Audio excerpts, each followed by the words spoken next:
স্পর্শের ভাষা আছে, আছে অনুভবও। সে ভাষা পড়া যায় সহজে, চেনাও যায়। দৃষ্টিসীমার বাইরেও অদৃশ্য স্পর্শ লোভনীয় হয়ে ওঠে কখনো কখনো। স্পর্শের অনুভবে যে ভাষা অনুরণিত হয়, তার ছন্দ ও সুর নানা ব্যঞ্জনায় নানাভাবেই বাজে প্রাপকের হৃদয়ে। বাবা যখন কন্যাকে স্পর্শ করেন, প্রেমিক প্রেমিকাকে, কিংবা মা ছেলেকে, আবার ধর্ষক তার ধর্ষণের শিকারকে, এর প্রত্যেকটি ভিন্ন ভিন্ন বার্তা বহন করে।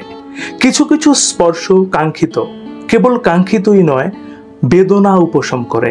হৃদয়ের ছিঁড়ে যাওয়া তারে নতুন বীণায় ঝংকৃত হয় নতুন সুরের দোতনা, আনে নতুন স্পন্দন।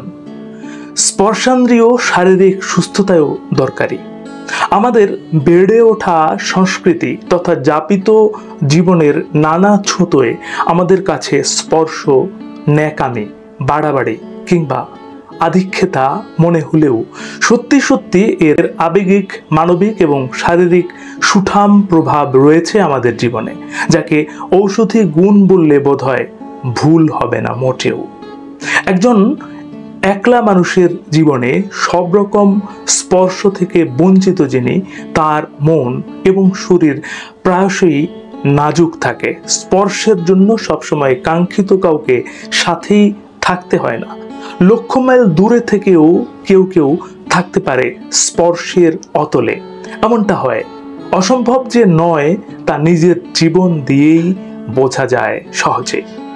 2000 মাইল দূরে থেকে যখন টেলিফোনে প্রিয়জনের কণ্ঠস্বর ভেসে আসে, তখন তা কানের পর্দা ভেদিয়ে হৃদয়ের গহন ছুঁয়ে যায়। আবার যারা রবীন্দ্রনাথের গান ভালোবাসেন, সেই গানই কিন্তু তাদেরকে ছুঁয়ে থাকে আদ্যোপান্ত, কিংবা রবীন্দ্রনাথই গানের মধ্য দিয়ে ছুঁয়ে থাকেন ভক্তের হৃদয়ে। উদাহরণ খুঁজলে এমন অসংখ্য গল্প মিলবে আমাদের আশেপাশেই। স্পর্শ সুখ কেবল যৌনানুভূতি, প্রেম কিংবা শরীরের চাহিদার জন্যই প্রয়োজন নয়, নানা কারণেই এটি জরুরি। আপনার সঙ্গী সঙ্গিনীর প্রতি দায়িত্ববান, যত্নশীল হলে স্পর্শ করে দেখুন, কোনো রকম তাড়না ছাড়াই বদলে যাবে জীবনের ছন্দ, রোজকার ফিকে হওয়া রং। কথা বলেও ছুঁয়ে থাকা যায়। আপনার একলা থাকা নিদারুণ কষ্টের দিনে যেজন বলে আমি তো আছি, সেই আশ্বাসও আপনাকে ছুঁয়ে যায়। বাঁচার আনন্দ আলো জ্বালে নীরব অন্ধকারে।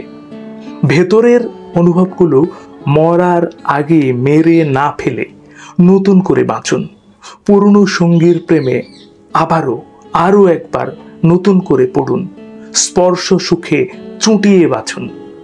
অনিন্দ্য সুন্দর জীবন হোক আপনার।